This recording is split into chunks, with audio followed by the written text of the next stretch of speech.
Hey family, happy today. I'm here with Shaneen Lipscomb, and I met her actually at a memorial service for her grandson. And during the memorial service, we started talking, found out we both had northern roots. She's from Rhode Island, I'm from New Jersey. Found out that, we're both here in North Carolina. We have similar family members and friends and stuff like that. And just all these things started to come into play. And she said, well, I gave her my information, figured we would get in touch, talk later. She looked at my website and saw my story on aneurysm, and she contacted me and said, we have something in common. Yes. So, so I took that to say, hey, look, let's talk about this. Yeah. About 30 years ago, um, about 30 years ago, Shaneen's mother, she got a call about her mother. And Mhm. what was the call about with your mother? It was saying, hey, your mom is in surgery. She had a brain aneurysm, and I didn't, know, heads or tails about brain aneurysms, but I knew it was serious. And they were saying that she pulled through and that she had what they call the plate in her head. They had placed the plate in her head. So I've never, even right to this day, I've never researched it or anything. So I was sad and concerned. I did pray for her, and I did at the time have small children, so I couldn't, just go to her. But she was in an area where her brother and her sisters was there for her as well. So what were you hearing about her recovery? Like, what were you hearing about the process? Like, either, what happened before, whatever, what happened after? What were you hearing about the story, not just the hospital? Um, like I said, not too much about the aneurysm itself, getting or gaining knowledge of it, but that she was progressing good, that she was a trooper, I'm saying that she was well taken care of, I'm saying. As far as like her physical therapy and little itty bitty details, I didn't get the gist of that. Because I don't know what it is with the older generation, Southern older generation, where everything's just kept in the house, so to speak. So, but what pleased me is that she pulled through. Even with the plate in her head, that she still had her eyesight. She can do everything that she did before. She didn't have no mishaps or misfortune. So your thing about an aneurysm is people have aneurysms and they survive, right? Yes, You're yes, you're thinking positive, maybe not even realizing the stats, not maybe not even realizing that there's a 50% mortality rate with right, aneurysms, not even realizing that 15% of people die with a ruptured aneurysm die on the way to the hospital, not realizing that 1 in 50 persons actually have an unruptured aneurysm. So you're not even looking at the statistics that could be dismal. Your thoughts are just, hey, right, look, people have aneurysms and people survive. right, right. Because like I said, I was dumb as a doorknob. I didn't know nothing, just very ignorant of how serious it was, very ignorant of the fatality rates of excuse me, even having one. um and how people, sometimes it's a 50-50 touch and go chance. So I just believe that, her saying a little prayer, going under the knife, them doing what they had to do, that that's the reason why she lived as long as she did in a full life. you know Do you know if she had any head injuries? Did she ever fall or anything like that that could have caused the aneurysm? um I know she didn't fall, but there was domestic abuse. um there was domestic abuse. I'll just say that, but there was no falling. She wasn't a fall victim or anything like that. So But there, trauma. There was Yeah, trauma, probably emotional and physical trauma. yep, and stress. Being a single mom, taking care, saying, of a child. What I'm saying, and I'm not saying excuse my French, she's a whore or anything, but her, different relationships that she had, because her husband that she had, he had passed when I was a baby, so I never knew him. But every so often she, would have a gentleman caller, as they called it, and um, some were good, some were bad, but I do remember, um, she used to drink, she used to smoke, potty back in the day and everything. Then when she turned her life around, um, she would Well, grab her head and say about headaches too. she would grab her head and talk about a headache. Hmm. So Yeah, were I they do remember. migraine headaches, or I mean, were they long? Did they last for long periods of time, or they were migraine? Yeah, migraines. She would literally get in the bed and she said my head hurt so bad, and she would sometimes put a cool rag over her eyes and just lay in the dark.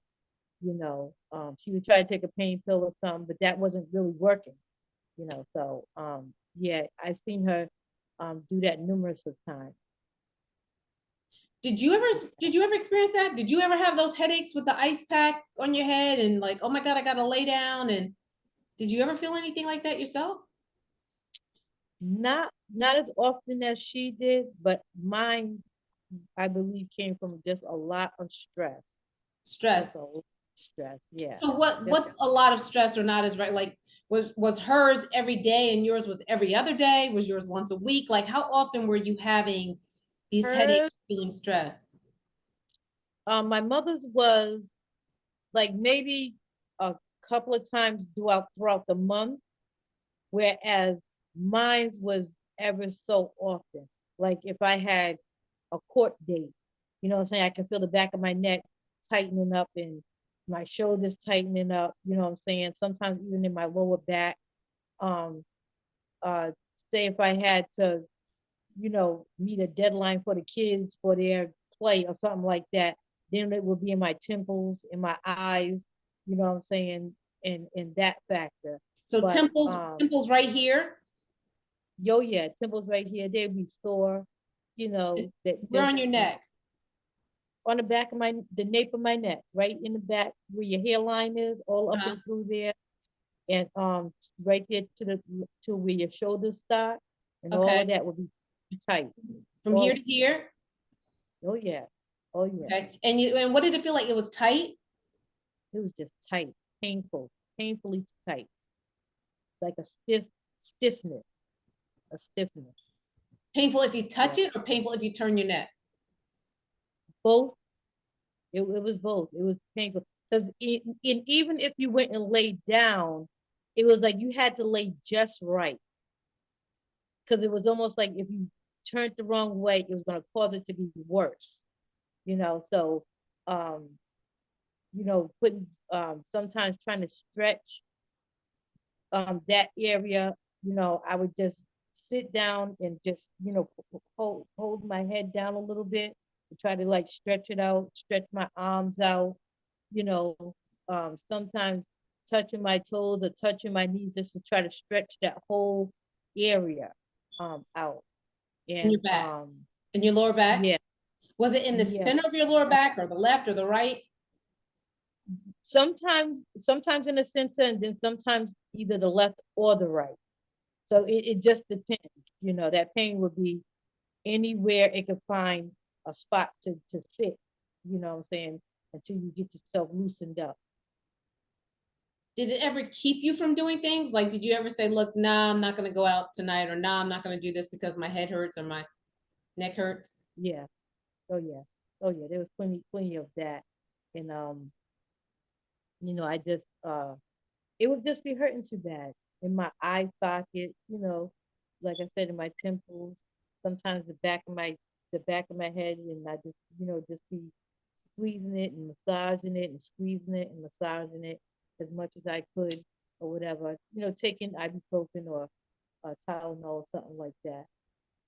Sometimes if it was bad, bad, bad, it was becoming like almost a fear, because I was like, what if I pass in my sleep?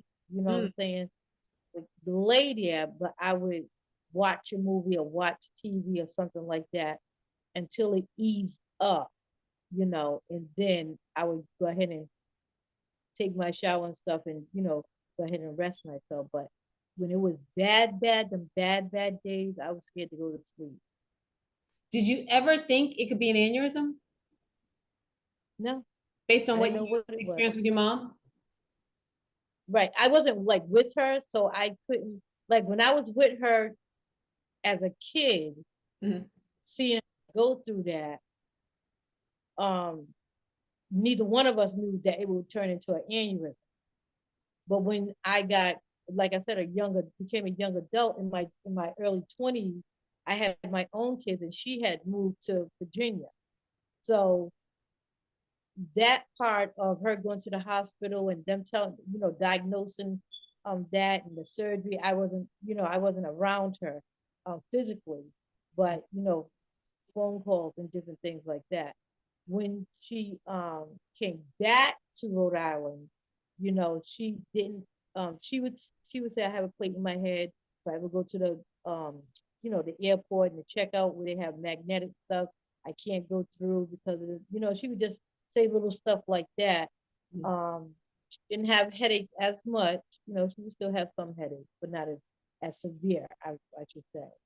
So she would be careful, not to bang her head and different things like that. So and she was a minister, so she still preached, sung, did the work of the church and the Lord, and just drove her car, moved back and forth from Rhode Island to Virginia and back again, so she just lived So a full life. all this time, you're still thinking, an aneurysm is curable. It's a condition. You go have surgery, you get better, etc. But Right, then 30 years after right, your mom's aneurysm, you're sitting down and you are doing your work. Describe the pain that you experienced. Like, where were you experiencing the pains before it ruptured? Before it ruptured, and then at the time of it rupturing, like the pain that you were feeling before the rupture, did it seem anything like what you had seen your mom go through, or anything what you've seen her experiencing? when I had mine, that morning I had mine, there was no pain, but I felt something pop. So it had to been already forming Mm-hmm. in, into the bubble, and then it just popped. I guess with me, because at the time, like I said, I was uh learning Forex, so there was no like actual pain, there was no ache. But when I sat up, But a week in prior to this, a week prior, yeah, not that actual day, but a week prior, there was no pain. there was no pain. There was, I was stressed, but there was like, just like I said, in the shoulders and in this area, along the nape, along the shoulders, very tense, very tight, very stiff. But there was no headache. There was no eye aches. There was nothing like, oh my God, I have to go lay down. It was nothing like that. Um, Was it and worse like than beforehand, or was it just continuous? the pain, Uh-huh. it was there for a few days. It was there for a few days, the tenseness and stuff. Because I was working, and taking care of a household. So um it was like kind of like they say, no rest for the weary. And I was just like, when am I gonna, get me a vacation? So um it lasts maybe 3 or 4 days, that tenseness, the tightness, the Same, you know, same feeling, same intensity. all right in that, almost like a sharp needle to Mhm. a point, in the back of my neck. So it was real tight and tense. So when you woke up that morning, you said that it was the exact opposite. There was no pain. Like that There, pain that was, no, there was no pain. There was no ache. There was it was nothing. I was in a relaxed mode, but I was still inner stress because of me learning the forex. In the back of my mind, subconsciously, yes, I'm doing this for my family. So it, you know what I'm saying? So it's twofold, a forefront and a inner type thing going on. So so when I sat up, go um, ahead. so when I sat up, I was relaxed and I was getting comfortable, but I felt the pop, but sometimes you think it's your bone, Hmm. you know, you stretch something out, but I felt the pop, and Hmm. I felt a liquid, put it that way. I felt the liquid. So yeah. I'm like, I'm reliving something. So it's, yeah, I'm hearing you. I'm hearing you. Do you think,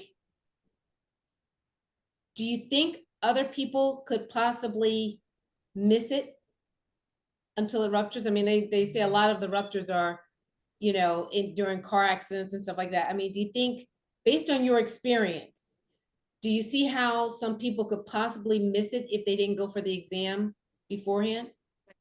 And and lots of times it goes back into the healthcare, the insurance part of things, because I didn't have no health insurance.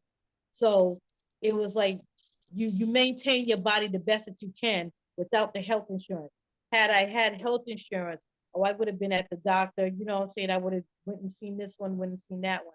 But Wait, you would have as gone to far see as the doctor for that, the pain in your neck. stress, yeah, even if they would have gave me a muscle relaxer, and I don't like taking pills, but even if they had told me what it was and gave me something for it just to relax me, you know, like when my doctor earlier last year had to give me a muscle relaxer because I was just so tense, and she was checking me and everything. And she kind of made a remark, but I just ignored it. But I told her, I said, listen, I need something. I said, because I need to relax for sleep, So she did prescribe, and I still got them in there. I got to throw them away. But it was like, just one, it was like one every 4 hours. And I was like, I ain't trying to be no junkie. I'm not trying to get addicted, but I just needed, it to get in my system to get to sleep and to loosen me up so I can keep uh being loose in that area. So besides the stiffness in the neck, you were also lost sleep. Oh yeah. Oh yeah. Like, were Yeah. you sleeping a couple hours a night, or what was it? What was going on? It was no like sometimes it's being up, like insomnia bad. And that's one of the things that they tell you is to get a lot of rest because when you have mental exertion, that's worse than you being physically tired. And now I understand it because if I think too much, like just sitting here saying writing something, I got to get a couple of pieces of things done, I'm worn out for the rest of the day. So earlier I went and had lunch um, um, with the woman of God, and we was discussing some stuff. And so I put in the back of my mind, I said, okay, I got to go do one more thing. And then I have this interview. And I said, you know what? I said, after this interview, I said, I'm not doing nothing else. I'm going to watch a movie and let the day go. You know what I'm saying? I'm not going to put nothing else on me because I'm tired. I'm already tired for what I had to go through within this last month. So I have to take care of myself, you know. So yeah, a lot of sleepless nights, a lot of like sometimes you just can't sleep. Sometimes you just up. So if you were to say that, like, would you say you slept like 3 hours a night, 4 hours a night? Then would you take a nap during the day, or what was it? Um, no, no nap No, during no. the day. Oh, it's something it's weird because like if it's in the daytime and I'm sitting there, I might doze. But if I try to go get into bed, I won't go to sleep unless it's a movie on, and then it, I'll just I'll fall right to sleep, and that's weird to me. So 2 or 3 hours of sleep, or sometimes not sleeping at all, just being up. You So know, what do you just, do? So two things. mhm. What do you do now to track to make sure that you're not going in that direction? And or what would you tell other people to warn against if they're having aneurysm symptoms? Because your aneurysm did rupture. So what do Yeah. you think? What would you recommend people take note of, as possible aneurysm symptoms? Like what, describe it. Like, I mean, we read all the textbook stuff, but I'm just saying from a personal standpoint, what would you say? Let's rewind just a little bit. First of all, before you even get to that state of the symptoms and all the rest of that, to prevent, get your rest. Let the day run its course. Like, for real. I mean, we are not superhuman, supermen, superwomen. We are not. We are human beings. We have feelings, emotions. We have a body to take care of to the best of our ability. So if you're tired, rest. Don't say I'm gonna rest and then you grab a book. Don't say you're gonna rest and you grab your phone. Don't say you're gonna rest and I'm gonna watch this TV show. If you have to take a cat nap, what I'm saying, a couple of them throughout the day, rest, because your body, that's the first signal. Your body is telling you, I'm tired. I need to get some sleep because I need to rejuvenate. Uh, I need to rejuvenate. And sometimes your best thoughts is gonna come when you're sleeping anyway. You know what I'm saying? So when you wake up and you're refreshed, you can jot what you thought of, you can jot it down in a refreshed state versus you're struggling to hold the pen, you're struggling to keep your eyes open because they're hurting. Now your temples are sore, you know what I'm saying? And then one thing just leading to another. So I would start there. When you are tired, rest. On Facebook, I found some aneurysm, after my aneurysm, I found some groups and different things. And there was a post that said all about when a person has an aneurysm, like, don't think we're lazy, don't think that we're not engaging. If we say we're tired, we are mentally, keyword, mentally tired, mentally exerted. It is an exhaustion. One of the pictures that they had in the hospital was a brain on a treadmill. Was the brain what? It was a brain on a treadmill, That's what I thought you said. Okay. out of breath. It was like sweat was coming, like it was exhaustion, And I said, I was FaceTiming my daughter, and I showed her the picture. I said, that's what my brain was feeling like. You got 5 minutes. Yeah, I said that's what my brain was feeling like. So the mental exertion is a key factor. Get some rest, lay down. If you have bad headache, go see, I would say go see a neurologist because they can get you into the MRIs and the CAT scans and all of those other technical things to, scan all the way through your body. Yeah, when I leaned over beforehand because I wanted to get my pen because I wanted to write down the notes.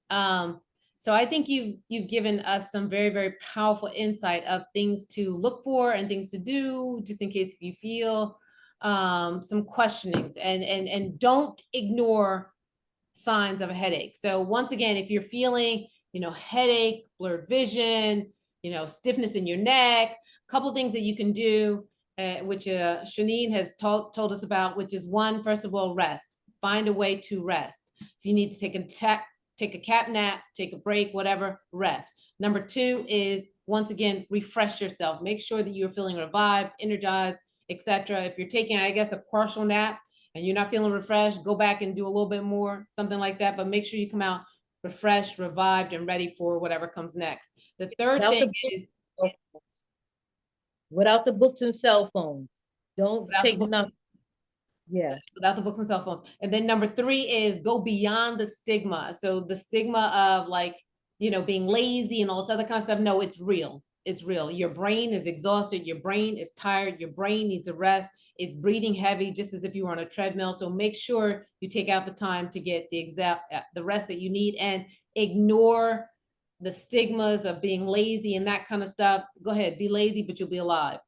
And then number Right. four is if you have a bad headache, always look into a neurologist. Try and find a hospital or a location with a neurologist, not just a general practitioner, because there are levels of tests that they can take. There's a CAT scan that can be given. There's an MRI that can be given. There's an MRI with contrast. So there's multiple layers of what can be done to ensure that you are in your best possible state or your healthiest state. But you want to know if there's an active brain bleed, a previous brain bleed, like any of those things. And in order to find out that stuff, you need to be in a place where there is a neurologist that can check those particular items. So sometimes people like to go to the emergency clinics and stuff like that, and they may be able to do the CAT scan, but they can't do the more extensive testing, which would be the MRI with contrast, and etc. So I think Right. what Shaneen is saying is, make sure that you're not pushing to the last minute. Make sure you're not thinking feeling good is feeling great and you are recovered. Check. You owe it to yourself. There's a 50% higher rate of mortality with regards to aneurysms, with regards to African Americans. So we just want to make sure that we are doing everything. Red, white, blue, black, yellow, green, orange, pink, purple people, all kinds of people are doing whatever Right. they can to be checked and at their healthiest state. Is there anything that Yeah. I missed out on, Shaneen? Because I want to make sure. I think we have like 1 minute left. Like we pretty much covered it all. The blurred vision, the tightness, the tenseness. You gotta rest. No books, no cell phones. If you have small children, lay them down with you. You know what I'm saying? Create an atmosphere where all of y'all can lay down, because you will see if the mom is in a chaotic state, the whole house is going to be in a chaotic state. And that's the truth of the matter. So lay the kids down with you. You know what I'm saying? Have them, soothe them. Teach them at an early age. It's okay to rest your body, to rest your brain. Okay, I think it's about to time out. So I just wanted to say thank you so much for everything, Shaneen. We got to get the message out. I hope and pray that you will share this. I will share this message, but we need to make sure that people are aware of the warning signs and that they are proactive in the response. And there's also the Brain Aneurysm Foundation. If you're looking for a vehicle to find out more information, more of the stats, more of the opportunities, my doctor, who's the best neurologist in the world. I know yours is good too, but mine is the best. Dr. Rosenwasser out of Jefferson Hospital in Philadelphia. He actually is a part of the Brain Aneurysm Foundation. So once again, please make sure that you're doing everything you can to take care of yourself, because we need you. Thank you, Shaneen. You're welcome.